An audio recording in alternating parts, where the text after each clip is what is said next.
टूनी एक गरीब चिड़िया थी। एक हादसे में उसके पति का देहांत हो गया था। टूनी चिड़िया की कोई संतान नहीं थी। गरीब होने के बावजूद भी अगर किसी पक्षी को उससे मदद चाहिए होती तो वो आराम से कर देती थी। एक रात बहुत तेज बारिश हो रही थी। तभी उसके दरवाजे पर किसी की दस्तक होती है। बहन, दरवाजा खोलो बहन, मुझे तुम्हारी जरूरत है। टूनी चिड़िया दरवाजा खोलती है।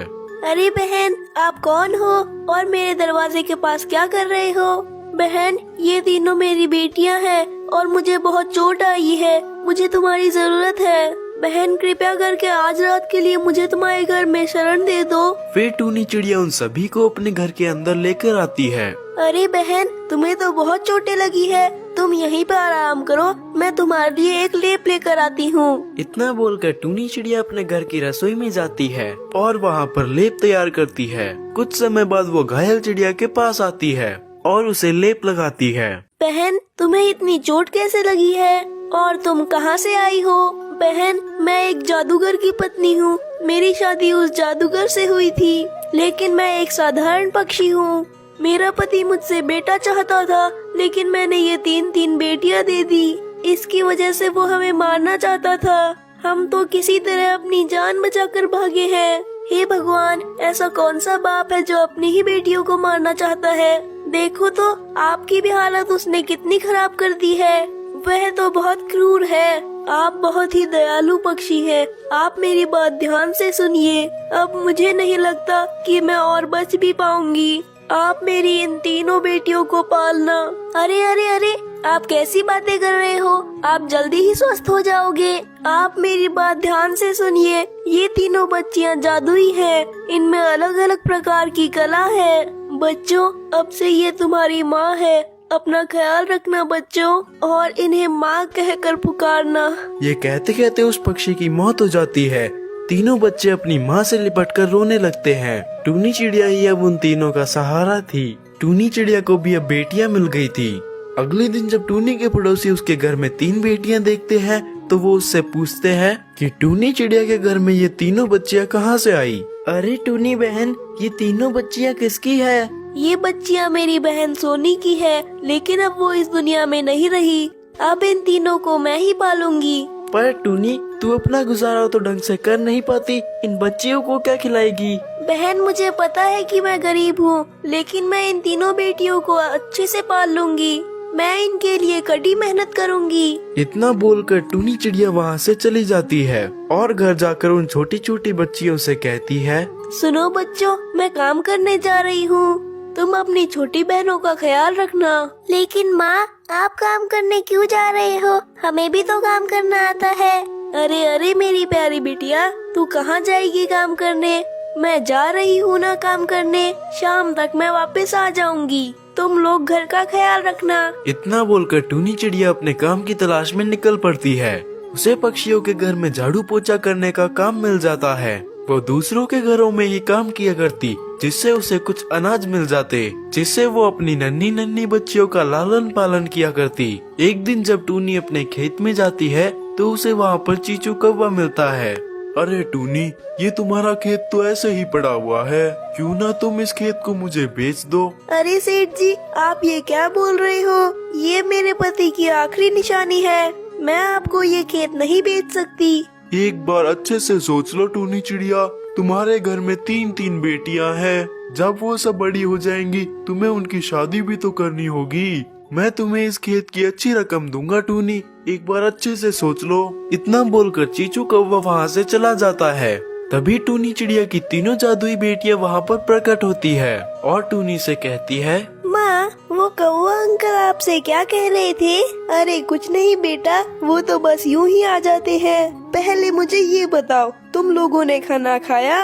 नहीं नहीं माँ, आप पहले ये बताओ वो क्या कह रहे थे जिसकी वजह से आपकी आंखों में आंसू आ गए? फिर टूनी चिड़िया उन तीनों को उस खेत के बारे में बताती है। उन तीनों बहनों में से सबसे छोटी बहन कहती है, माँ, आपने ये बात हमें पहले क्यों नहीं बताई? आपके पास इतना बड़ा खेत है, हम इस पर खेती करना चाहते हैं माँ। हाँ माँ, हमारी जादुई शक्तियाँ किस दिन काम आएगी? हम भी खेती करना चाहते हैं, आप हमें इजाजत दे दो। अरे मेरी प्यारी बिटिया, तुम बहुत छोटी हो। और खेत बहुत बड़ा है। अरे तुम नन्ही नन्ही बच्चियाँ, भला तुम कैसे खेती कर पाओगी? और हाँ, अगर जंगल वालों को तुम्हारी शक्तियों के बारे में पता चला तो वे तुमसे नाजायज फायदा उठाएंगे। माँ, जंगल वालों को कुछ पता नहीं चलेगा, आप हम पर भरोसा रखो। माँ, अब तो हमें इजाजत दे दो ना। फिर टूनी चिड़िया मान जाती है और खेत में काम करने की इजाजत दे देती है। जब आधी रात होती है तो तीनों बच्चियां खेत में जाती है। एक बच्ची अपने जादू से बीज बोती है और दूसरी बच्ची अपने जादू से बारिश करवाती है और तीसरी पक्षी उसमें अपने जादू से सूर्य का प्रकाश देती है। देखते ही देखते खेत में बहुत सारी फसल उगाती है। अगली सुबह जब टूनी अपने खेत में जाती है तो लहराती हुई फसल को देखकर आश्चर्यचकित हो जाती है और अपनी बच्चियों से कहती है, अरे मेरे बच्चों, तुमने ये क्या किया? एक ही दिन में इतनी अच्छी फसल लगा दी। अगर जंगल वालों को पता चला तो उनको तुम पर शक होगा। अरे नहीं माँ, जंगल के किसी भी पक्षी को हम पर शक नहीं होगा। अभी देखना, सारी फसल कटकर एक जगह हो जाएगी और फिर हम उन फसलों को बेच देंगे, जिससे हमें बहुत सारे रुपए मिलेंगे। माँ, आप फालतू में क्यों चिंता कर रहे हो? और ठीक ऐसा ही हुआ। खेत की सारी फसल कटकर एक जगह इकट्ठा हो गई। फिर टूनी चिड़िया अपने बच्चों के साथ मिलकर उन फसलों को बेच देती है, जिससे उसे कुछ पैसे मिल जाते हैं। अब टूनी चिड़िया अपनी जादुई बच्चियों के साथ खुशी खुशी रहने लगती। एक रात टूनी का पति मोनू उससे झगड़ा करके उसे घर के बाहर निकाल देता है। कमबख्त कनमुही, निकल जा मेरे घर से बाहर और इन बच्चों को भी लेकर जा। दिन रात इन्होंने मेरे घर में कोहराम मचा रखा है, मेरी पूरी जिंदगी खराब कर रखी है। ए जी, आप मुझे इतनी रात को घर से बाहर क्यों निकाल रहे हैं? मैं अपने छोटे छोटे बच्चों को लेकर कहाँ भटकूंगी? तू कहीं भी जा, मुझे फर्क नहीं पड़ता, चल भाग यहाँ से। ठीक है, मैं जा रही हूँ यहाँ से। बच्चों, हमें कहीं ना कहीं आसरा मिल ही जाएगा। माँ, मुझसे अब उड़ा नहीं जा रहा है, थोड़ी देर आराम कर ले क्या? अरे नहीं बेटा, जब तक रहने की जगह नहीं मिल जाती मैं कैसे रुक जाऊँ? चल आजा बेटा, हमें कोई ना कोई घर मिल ही जाएगा। माँ देखो, वहाँ एक घर दिखाई दे रहा है। हाँ बेटा, मैंने देखा। चल आजा, देखते हैं क्या है। अरे सोनी बेटा, जल्दी जल्दी उठ, तू ये क्या कर रही है? माँ, ये तो टॉयलेट लग रहा है। अरे तो क्या हुआ, इतनी काली रात में ये जगह हमारे लिए ठीक है। बच्चों, तुम दोनों बैठकर आराम करो। टूनी अपने बच्चों के साथ ही टॉयलेट में बैठकर आराम करने लगती है। अगली सुबह। माँ, आप इतनी सुबह कहाँ जा रही हो? अरे बेटा, खाने का भी तो इंतजाम करना होगा, कब तक तुम यूँ भूखे बैठे रहोगे? ठीक है माँ, आप जाओ, मैं सोनी का ध्यान रख लूंगी। अब मैं इस अनजान जंगल में कहाँ जाऊँ भोजन ढूंढने? मेरे बच्चे भूखे हैं, मुझे उनके लिए कुछ काम ढूंढना होगा। टूनी इधर उधर काम के लिए भटकती रहती है। सुबह से शाम हो जाती है, लेकिन टूनी को कहीं भी काम नहीं मिलता। थोड़ा और आगे उड़ती है तो उसे एक बड़े से पेड़ के ऊपर एक हवेली दिखाई देती है। वो चीचू कौवे से पूछती है, अरे चीचू भैया, मुझे यहाँ कोई काम मिलेगा क्या? नहीं, यहाँ कोई काम नहीं है। भैया, ऐसा मत कहो, मेरे 3 छोटे छोटे बच्चे हैं जो कल रात से भूखे हैं, मुझे उन्हें खाना खिलाना है। अरे चीचू, ये कौन है? तू किससे बात कर रहा है? अरे मालकिन, एक गरीब चिड़िया आई है, काम मांग रही है। ठीक है, तो उसे मेरे पास भेज दे। मालकिन, अगर आप मुझे कोई काम दे देंगी तो आपकी बहुत मेहरबानी होगी। मालकिन, मैं कोई भी काम कर लूंगी, आप बस ना मत करिएगा। मुझे अभी काम की सख्त जरूरत है, मेरे 3 छोटे छोटे बच्चे हैं जो कल रात से भूखे हैं। अच्छा ठीक है, तू जा खाना बनाने का काम देख ले, और हाँ, जाते समय अपने बच्चों के लिए कुछ खाना लेते जाना। ठीक है मालकिन, भगवान आपका भला करे। फिर टूनी उस हवेली में खाना बनाने का काम करने लगती है।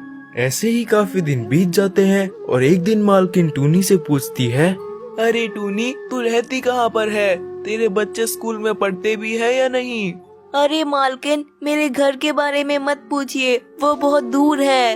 अरे टूनी, बताना कहाँ है तेरा घर? अरे बताना, मैं सच में तेरा घर देखना चाहती हूँ।